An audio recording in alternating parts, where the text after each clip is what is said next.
Bonjour à tous et bienvenue dans Les Gardiens du quotidien, votre rendez-vous consacré aux faits divers marquants partout en France avec décryptage et conseils de prévention. Dans la nuit du 15 au 16 novembre, Bourg-en-Bresse a été le théâtre d'une véritable scène d'émeute. Ce qui devait être un rassemblement de passionnés de tuning a réuni près de 800 véhicules pour en 3000 personnes, malgré une interdiction préfectorale. Rapidement, l'ambiance festive dégénère, pointe de vitesse, dérapage, cascade improvisée, des comportements particulièrement dangereux réalisés en plein milieu de la foule. Les forces de l'ordre tentent de contenir la situation, encadrent les accès, filtrent les arrivées, mais vers 2h30, tout bascule. Des individus cagoulés s'en prennent directement aux policiers, des tirs de mortier d'artifice en direction des agents, parfois à proximité d'une station-service, soulèvent la crainte d'un incident majeur. Un assaillant aurait même approché les forces de l'ordre avec un jerrycan d'essence, amplifiant le danger. Les policiers répliquent avec des gaz lacrymogènes. Au total, 3 véhicules de police sont dégradés.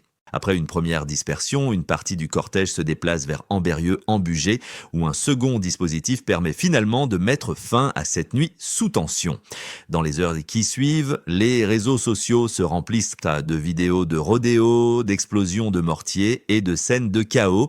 Des incendies volontaires de véhicules et des dégradations sont recensées sur plusieurs parkings. La préfecture annonce de nombreuses verbalisations et une enquête judiciaire est ouverte pour identifier les organisateurs et les auteurs des violences.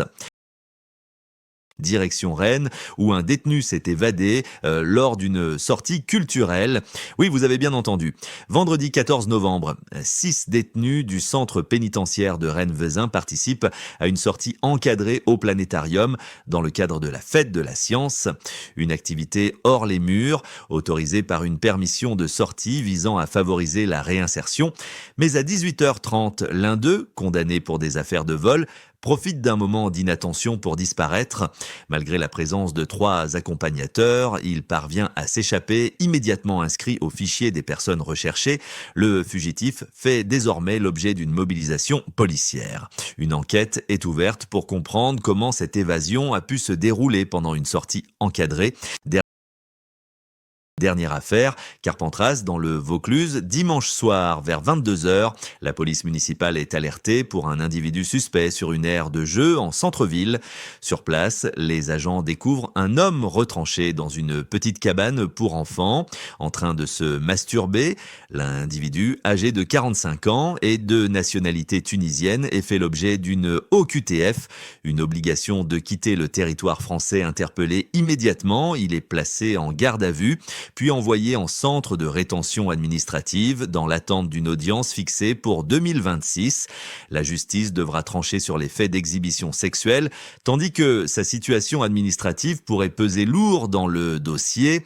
Ces 3 affaires montrent à quel point les forces de l'ordre sont sollicitées au quotidien entre émeutes urbaines, évasions inattendues et comportements dangereux dans des lieux pourtant destinés aux familles.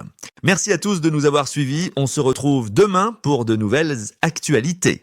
D'ici là, restez vigilants et surtout, n'hésitez pas à partager vos expériences ou vos conseils en commentaire. Votre témoignage peut aider d'autres personnes à éviter le pire. Abonnez-vous à la chaîne et rejoignez la communauté des gardiens du quotidien pour ne rien manquer des prochaines alertes, faits divers et conseils de sécurité.